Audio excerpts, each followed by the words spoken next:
I want you to picture yourself dressed very nicely, probably nicer than you've had to dress or been dressed in quite a while. I want you to picture yourself dressed nicely, but not just dressed nicely. Your clothes, they're dark, they're solemn. And I want you to imagine yourself getting out of your car in those clothes and walking across a parking lot into the doors of a funeral home. And I want you to kind of see the heavily patterned carpet and all of the brass fixtures, and kind of hear the hushed voices and smell the smell of flowers. As you walk down the hallway to a room, you walk into the room, and at the other end of the room, you see a friend, a good friend, who has just experienced a horrible loss. And as you make your way across the room, you go to him or her, and COVID be damned, you throw your arms around him or her, and you give them a big hug. And in that moment, what do you say? I know some of us are good with words in these moments, some of us are not, but whatever it is that you say, what is it that you say? Now, regardless of what you say, here's what I can almost guarantee, that what you say to them in that moment of loss is not what you've been saying to yourself over the last 5 months. And yet, over the last 5 months, we have encountered so many different losses. I mean, the loss of personal freedom, the loss of normalcy, the loss of safety or security, the loss of relationships, of community. I mean, we're not going to work necessarily with the same people. Kids are not in school with their classmates. We've lost that. We've lost trust in some of our leaders and our government. Some of us have lost employment or financial stability. Some of us have lost loved ones. We've been that person standing there in the funeral home, keeping distance from people in our grief. Over the last 5 or 6 months, the number of losses we have experienced have multiplied 10, 20, 100 times over. And I know where a lot of us are right now. A lot of us are just over it, right? We're ready to just be done. We want to put this behind us. We want to move beyond it. We want to just come through on the other side, and that's kind of what this series is about. My Reemergence, coming through everything that we've been through, coming through stronger than ever. We're going to walk this ancient path that the Israelites had to walk. We're going to learn from them this path of God that will help us reemerge. But here's what I have to tell you. Here's the bad news. More bad news, right? More bad news. The bad news is, in order to walk this path, we will have to stop in some places that none of us are very comfortable with. And today's stop is especially true. Today we're talking about the necessity of grief. Before you can grow, you have to grieve. But I know none of us want to grieve. Some of you sit here and you say, yeah, maybe some people do, but you don't understand. I'm a very advanced person, and I'm deep in faith, and I have more hope than the average person, and I know the promises of God, and I know in the end God wins, and so I don't need to grieve. If that's you, then you especially need this message. I know I do, because I'm one of those people. Some of you may have noticed I was gone for the last couple of weeks. Thanks for missing me, by the way. I can tell that you did. Thanks for that. You're in good hands. And here's what I discovered during that time off. Over the last 5 months, I've been working so hard to keep life as normal as possible. Trying to keep my home life, my work life normal. I mean, I've been coming to work every day throughout this whole thing. Trying to keep my family as normal as possible, trying to keep church as normal as possible. I've been trying to bring encouragement and hope, and trying to reorient our staff to be like, okay, our mission is unchanged, circumstances are different, let's just move ahead. I've been doing all of that stuff, and all of that's good, but here's what happened. When I stopped for a little while, it's like 5 months worth of losses started to catch up with me. And I started to think about some of the things that I've lost over the last few months. I was thinking about my daughter Aria, who's up here singing the first song today. I started thinking about how from the time she was 3 years old when we first moved here, She's enrolled at St. John's School at 3 years old. We told her, hey, when you get to 8th grade, you're gonna get to go on this epic Grand Canyon trip with your classmates. That's the thing that we do here at St. John's School. The kids go off with their class, with teachers and a few other leaders, and they go and they camp and they hike in the Grand Canyon, they hike out. And I've watched for years as these kids come back transformed. And I've been telling Aria since the time she was 3, when you get to 8th grade, you're gonna be able to hike the Grand Canyon with your friends. And I have been so excited about this experience for all of my kids, including her. And of course, this year, they weren't able to do that. And I realized that for me, it's probably a bigger loss than even it was for her, but man, that's a loss. And I thought about how just before that, Ari and I had a trip planned to New York City, kind of in honor of both of our birthdays. We were gonna go to New York together and take in some Broadway shows because we both love theater. And I was gonna have this amazing trip with my daughter, and that had to be canceled too. And I think about all the other losses, all the other things that should have been that were not. I thought about things here at church, how for 10 weeks, I sat in this sanctuary and preached to an empty room.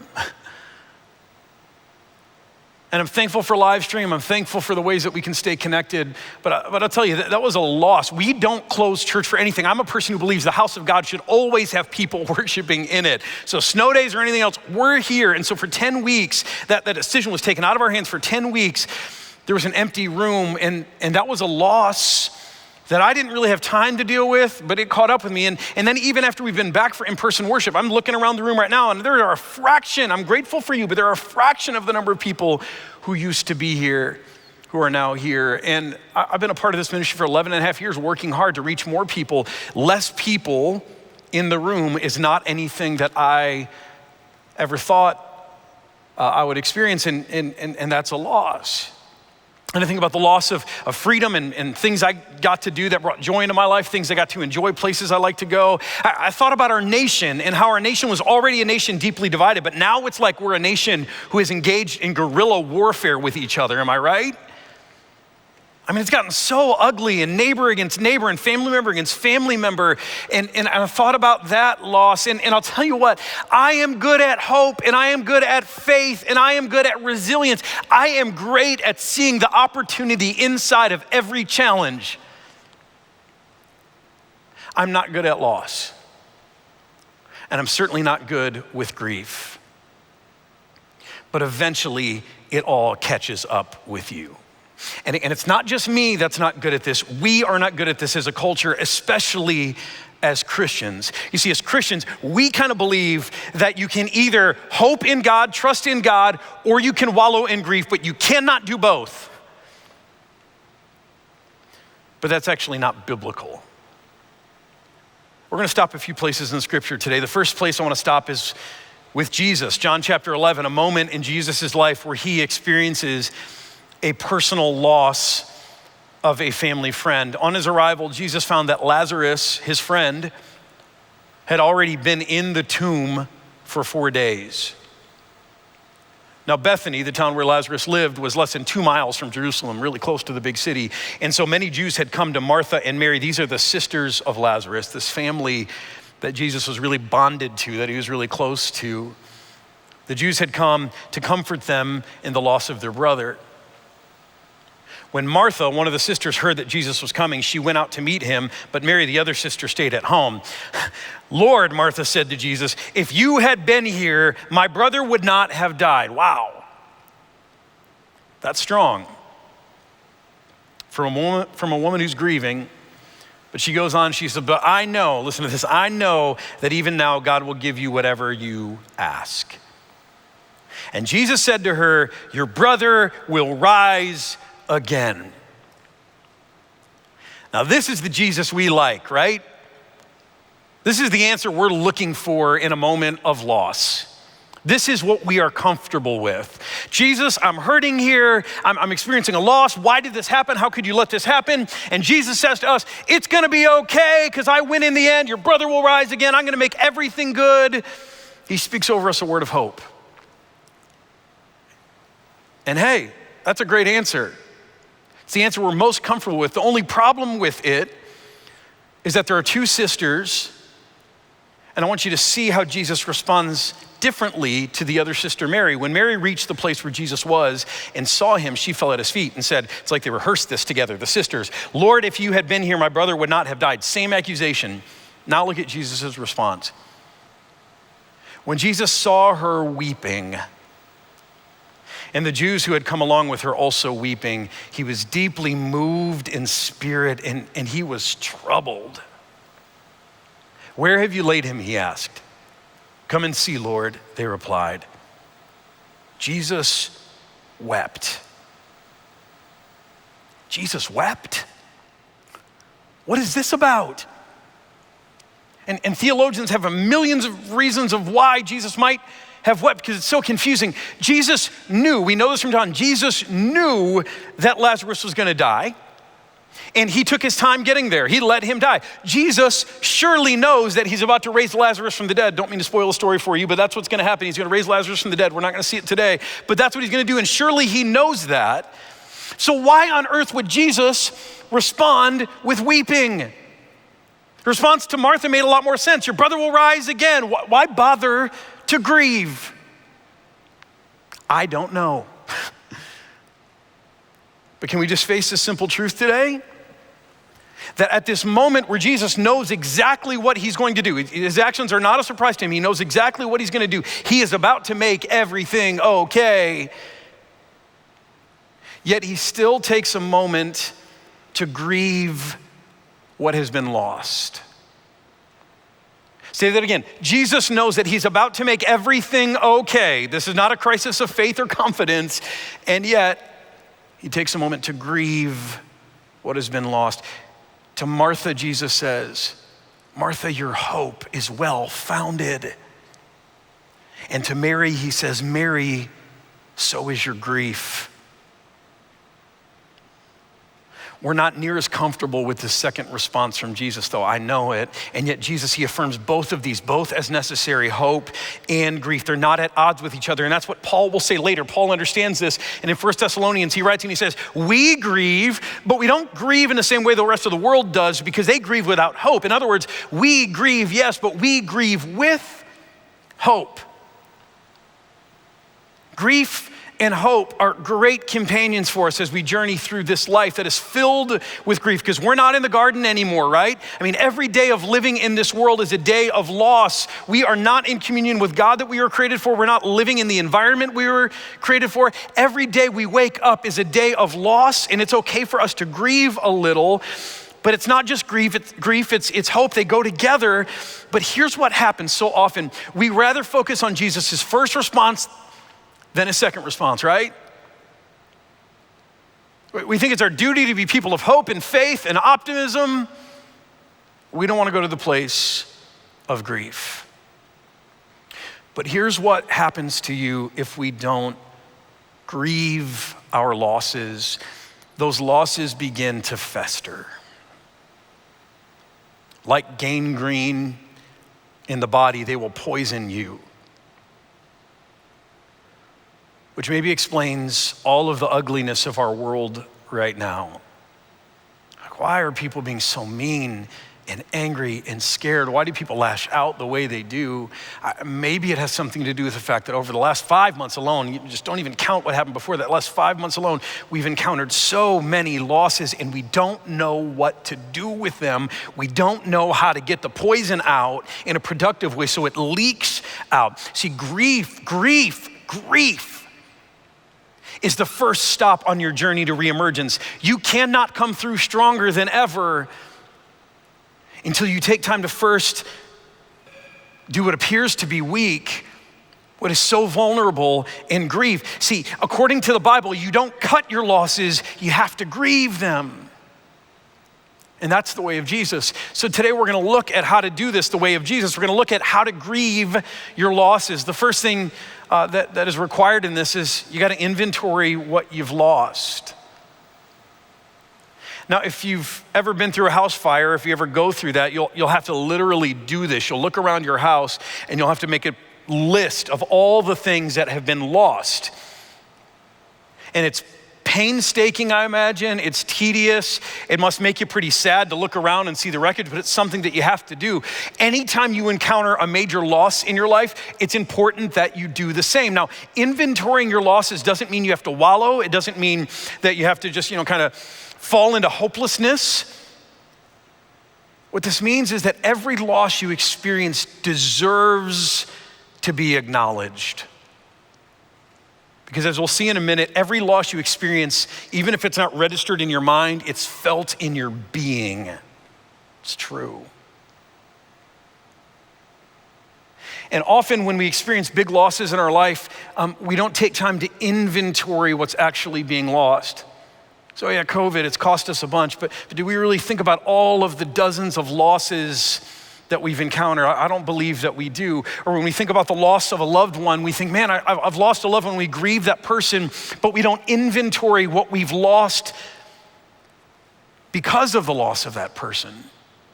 Right? When you lose a loved one, it's not just about losing a loved one, it's about losing companionship. It's about losing maybe the sense of security that they brought in your life, or the sense of laughter or joy, or maybe it's even losing the sense of being known. Like maybe that person you lost was the person on earth who you felt like really knew you for you, and now you don't have that anymore. See, it's so important to actually acknowledge those losses in a deeper way, and not to judge any of them as dumb or insignificant or faithless. You're simply taking note, taking inventory. I'd even advise writing them down. Now, again, I'm not good at grieving because I hate inventorying what I've lost. I'd rather, in a moment of loss, inventory what I still have. Anybody else? Be like, yeah, no, let's talk about what I still have. Okay, look on the bright side. This is what I still have. I'm not good at this in big things. I'm not good at this even in little things. I told you I took some time off. One of the things that I did during that time off is that Jocelyn and we got to go on a delayed, but I'm really glad we got to go on a delayed 20th anniversary trip.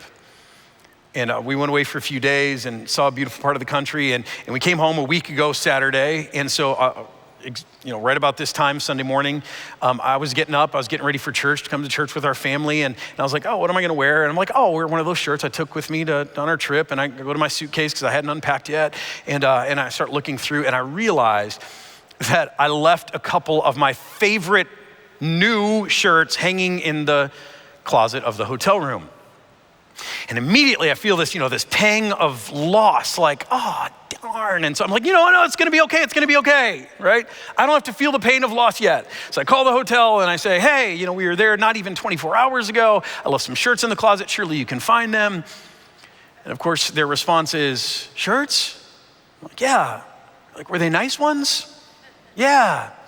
In that case, we haven't seen anything, right? Someone's wearing my shirts, I know. And immediately I feel dumb for even caring. It's a couple of shirts. Stuff's replaceable, and it is. But also I realize I'm not good at acknowledging that, small as it is, it's a little thing that poisoned an otherwise great trip. And you don't have to wallow in that. But every loss deserves at least to be noted or acknowledged, because in your being, you note it. See, this is why I don't like to inventory my losses. I don't like to feel that way. I'd much rather inventory what I still have, but losses need to be acknowledged if nothing else. And here's a practice for you if you're not good at this. It's a practice for some of you, if you've experienced a big loss, actually going through and writing down what the smaller losses are under that loss is so important. But just in a daily sense, the practice of daily journaling helps you do this.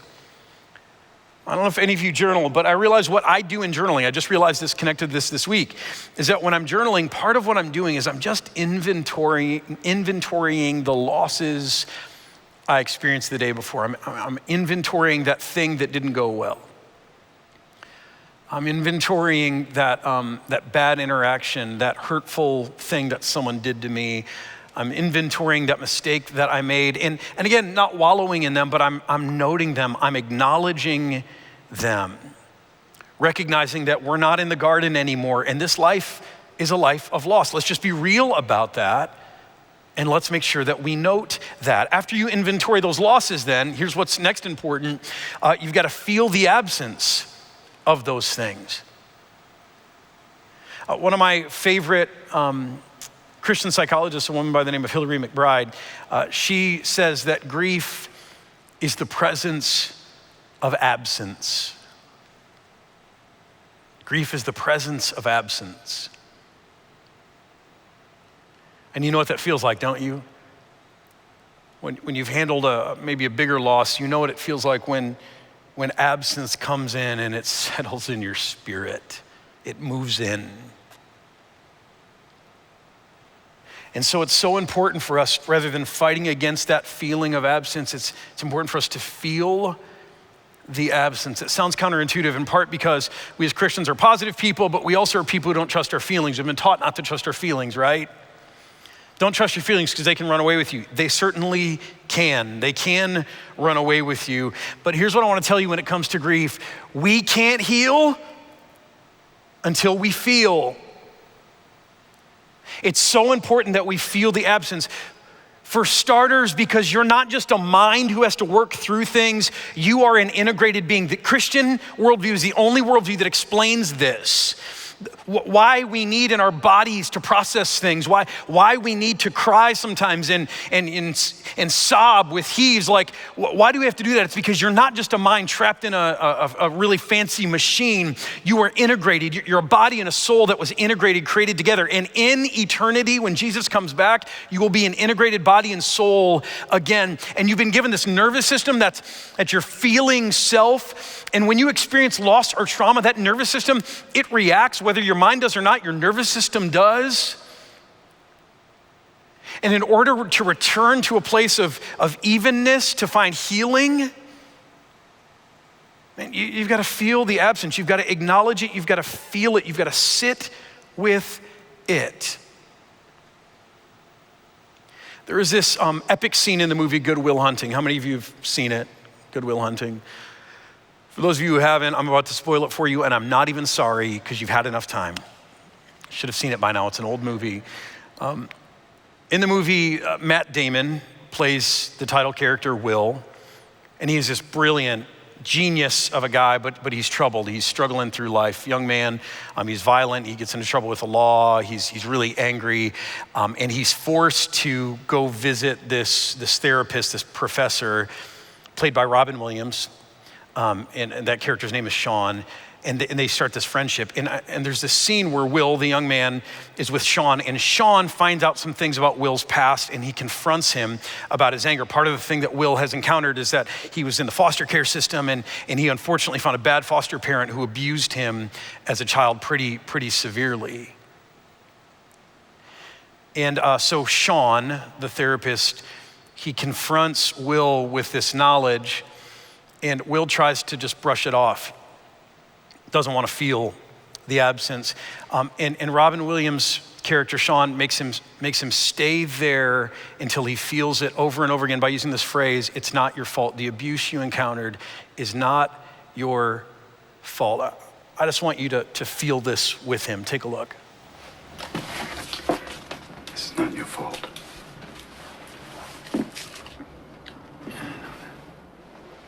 Look at me, son. It's not your fault. I know. It's not your fault. I know. No, you don't. It's not your fault. I know. It's not your fault. All right. It's not your fault. It's not your fault. Don't fuck with me. It's not your fault. Don't f- with me, all right? Don't f- with me, Sean, not you. It's not your fault.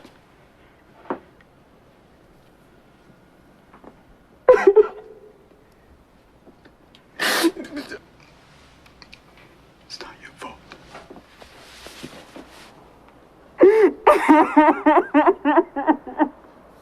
Oh my God. Oh my God, I'm so sorry. Oh my God.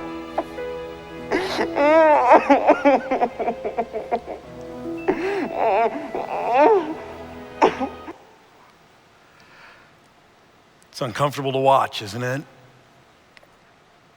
How hard do we fight against having to feel the absence? You know, we'd rather deny it. We'd rather dismiss it. It's no big deal. If we're gonna feel, we'd rather feel something like anger. We'd rather do anything than to feel our losses. And yet God invites us to feel the absence of things, to feel losses. In fact, there's a whole book of the Bible. If you're bad at this, if you're bad about feeling the absence, if you don't know how, there's a whole book. Here's your consolation and here's your help. There's a whole book of scriptures called the Psalms that are all about feeling. And you can read through the Psalms and not even understand what they're talking about, but if you read it not for comprehension, but if you just read it for the emotion, the Spirit of God will help you feel what these writers are feeling. They're there to help lead us into some of the darker, more confusing emotions that we encounter in life. And there's a whole body of Psalms alone that are just Psalms that deal with loss and grief.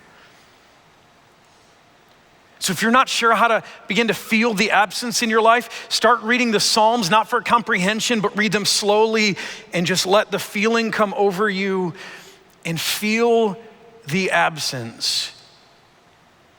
Because you cannot heal unless you feel. They can be your teacher. Those feelings can be your teacher. The Psalms will help you. Finally, find those who can hold you in your grief. See, when you get to this place of absence, it can be pretty powerful. It can be pretty overwhelming. So you need people in your life like Sean, people to hold you, to keep you from being overwhelmed. You need people who can help you through those moments. But you also need people who can hold you in that place of grieving. And by hold you, I mean keep you from trying to move on too soon. When we're feeling that uncomfortable loss, we all want to move on from it way too soon, don't we? We have a good cry, we have a moment, we shake it off, we say, I'm okay now, I'm ready to move ahead. But you need to find people who will hold you in your grief, people who will not dismiss it, who will not say, get over it already, people who will not let you say, I need to get over it already, people who will hold you there in that place of grief. Now, society used to have built in all kinds of things that did this for us. Society forever seemed to understand how important this was, and we have lost this today. See, back in ancient Israel, there were these professional mourners or grievers. We saw some of them show up in John 11, right? Mary and Martha are grieving. People come from Jerusalem. They don't even know the family. They come and they're weeping outside. And you're like, what are these people doing weeping outside? They're there to remind you of what your work is right now, that you've experienced a loss. They will not let you move on too soon. Now is the time for this house to grieve. Like it or not, that's what you have before you. Moving on from that throughout time, I mean, people experience major loss. They'd often wear black, sometimes up to a year after a loss. We don't want to do that anymore because we don't want people looking at us funny when we go out. We don't want to be reminded, but that was exactly the point. You're living your life, you're tempted to move on and forget, and people are looking at you funny, and you say, I know why they're looking at me funny. They know I'm grieving, and it holds you in that place of grief. Our funeral rituals are designed around that, but even those things have all been disrupted. We kind of push those away, don't we? See, we've lost so many things that used to hold us, so you still need to find people in your life, safe people who will help hold you, right? Comfort you and console you, but people who will keep you in the place of grief until grief has finished its work in you. And I want you to know that Jesus is one of these people. See, I fear that too many of us know Jesus as an idea, as a fact, as a truth. We don't know him as a friend. We don't know him as a consoler. We don't know him as one who will come into those dark moments and will hold us so that our grief doesn't overwhelm us, but instead we can heal and we can move on and we can eventually reemerge. I don't think enough of us know Jesus in that way. Even those of you who've been Christians your whole lives, I'm concerned that you don't know Jesus in that way, but he wants to know you and show up for you in that exact way. We as a church also have another way that you can find people who can hold you. It's a program called Griefshare.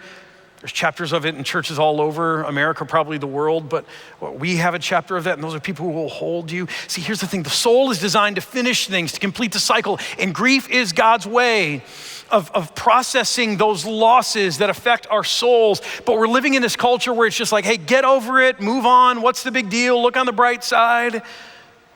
And so the path of grief goes untraveled, but until you grieve, you cannot grow. Until you feel, you cannot heal. We cannot reemerge stronger than ever, which is what I know what we all want, and we just want to skip over the loss and the grief step, but you cannot do that until you grieve your losses. And just to illustrate how important and how ancient this is, I want to bring you into this moment that I've been kind of alluding to, this moment in Israel's history. See, thousands of years ago, there lived a man named Jacob. That was his birth name. His parents gave him that name. Mom and daddy gave him that name. God changed his name to Israel. And he was a guy who had a big family. And at one point in his family's life, there was a big famine. They were about to starve to death. So they migrated to Egypt. Egypt was flush at the time. Their homeland was not. So they moved to Egypt. And they showed up to Egypt as honored guests. And they were treated very well. And so this family prospered. They became a clan. Not only a clan, they became a large ethnic minority living in Egypt. And then one day the leadership of Egypt looked and they said, you know what? This could go sideways on us really quickly. These people are large and powerful and they could take over. They could put themselves in charge. They could run us out. We don't want to lose our country. And so here's what they did. They instituted a program of slavery, institutional slavery over those Israelites. And it was a brutal regime.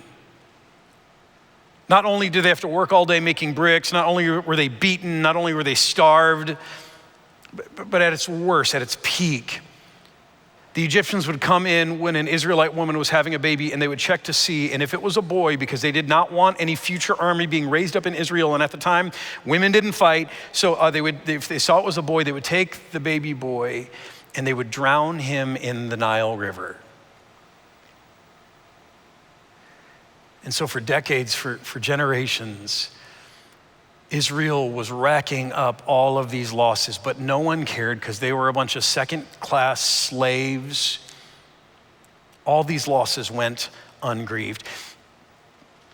But God heard them, saw them in their distress, and so he raised up for them a deliverer, a guy by the name of Moses. Moses is appointed by God to go into Egypt and to rescue these people from slavery, and to eventually lead them to a promised land where they can be free and safe to be a people, where their sons can grow into adulthood and they can receive the dignity of humanity again. But between point A and point B, they walk a long journey of formation. And in this series, we're looking at a part of that journey, a part of that path of formation. Their path will become our path. As we look at how they reemerge, it will become our path to reemerge. But just like with us, just like we've been talking about today, I'm not making this up, their first stop on this path of reemergence was grief.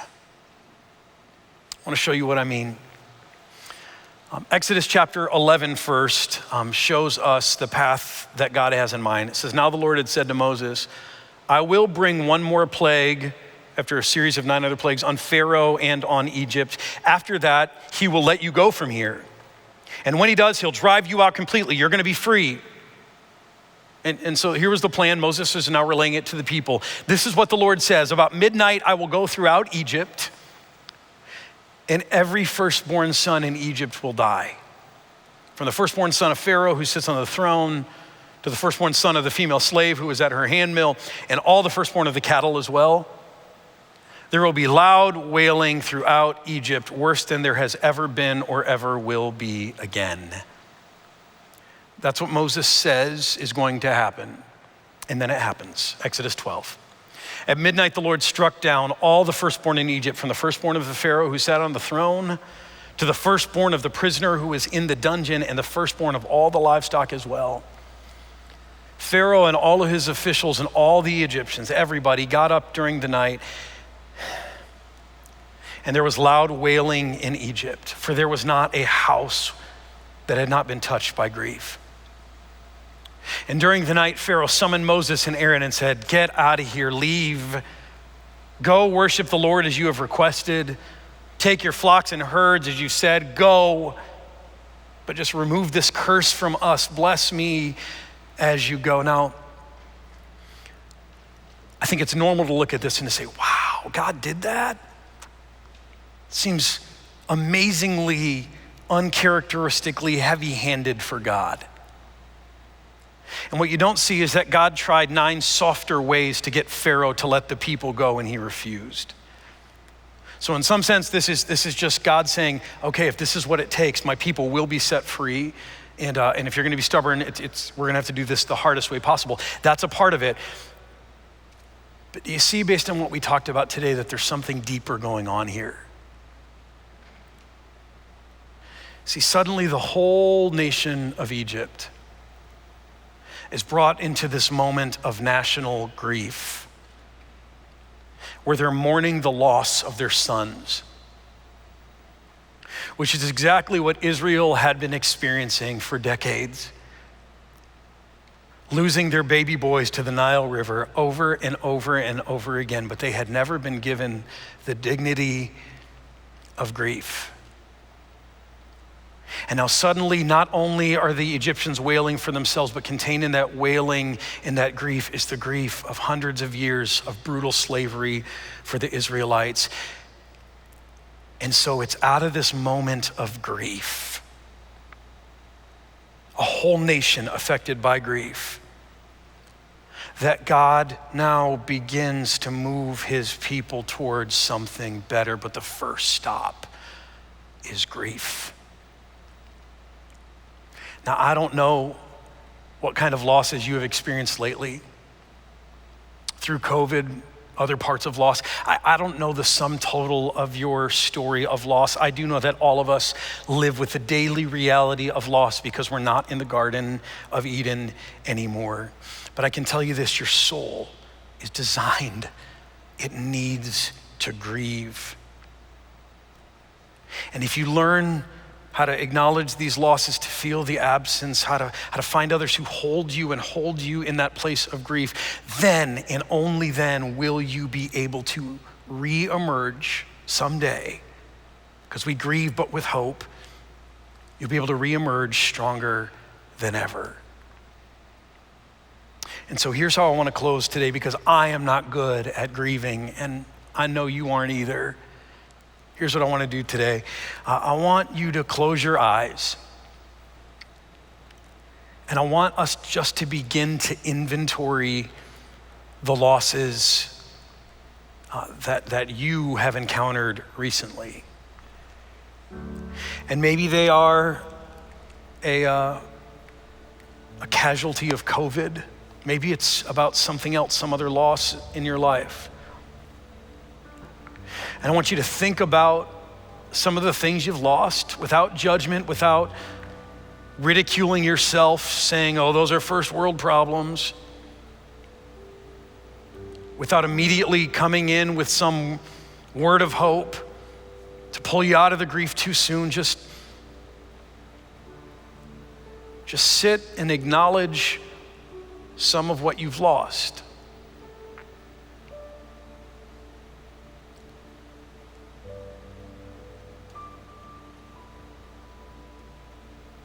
And not just the big macro losses, but think about all of the dozens of smaller losses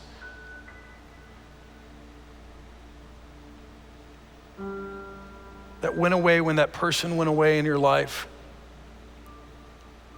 or when things changed. The safety, sense of security, the sense of peace, that everything's right in the world. Your sense of joy as things that were used to just brighten your day have been taken away. It's the loss of resources, stability, purpose.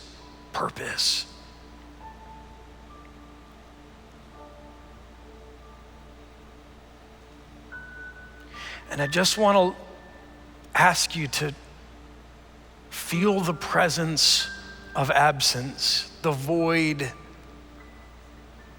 that moved into your life when those things moved out. Instead of rationalizing it, instead of fighting against it, just feel it. It will not overwhelm you. It will not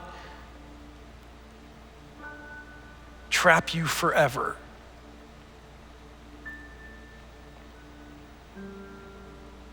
And when I say feel, that means think less and feel more. Feel how your stomach churns when you think about that loss. Notice how your heartbeat might accelerate or your breath might get short.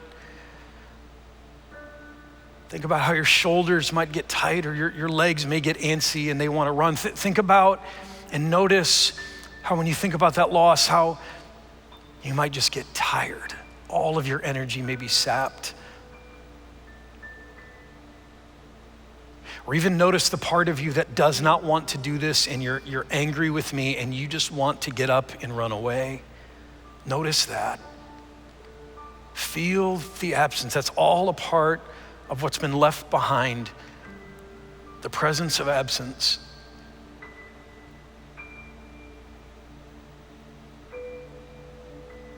But here's what else I want you to notice. I want you to notice that in that place of absence, you're not alone. There's someone who's already there waiting for you. And his name is Jesus. And he's been called a man of sorrows because he already walked this path ahead of you. He knows grief, he knows loss. We've seen some of that today. And so that means that when we walk this path of grief, we're only going to the place where Jesus has already gone. We're meeting him in the place where he waits for us and he's there and he's ready to hold you, to console you, to bind up your wounds, to be your strength.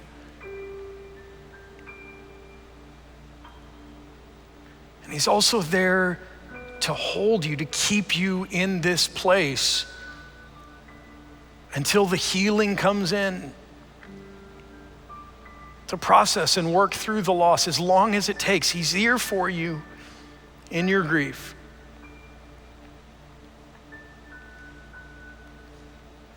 And I just want you to stay there for a minute.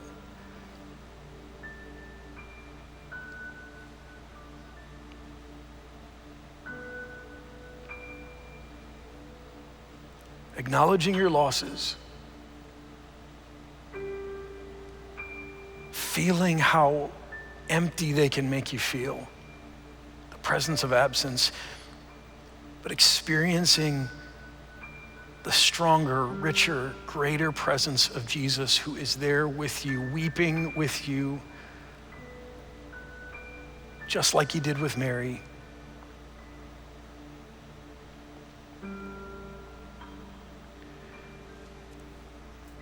And I want you to hear the voice of Jesus right now saying to you, I love you so much. There is nothing I wouldn't do for you. I gave my life for you. I love you so much. And I'm with you. I know what you are going through. I've experienced it. I've been walking with you this whole time, whether you've seen it or not. I'm here. I will hold you. I will never let you go. You will never have to experience these dark things alone. I will be right here upholding you with my powerful right hand with all of my love and compassion. And I am so sorry for what you're going through. I'm so sorry for all the things that are lost. None of those things are small or insignificant to me. I care about every one of those things, and I'm sorry for them. And I am here. You are not alone.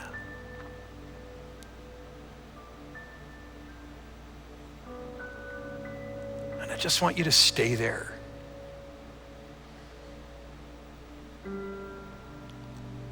In that place of grief, in the consoling arms of Jesus.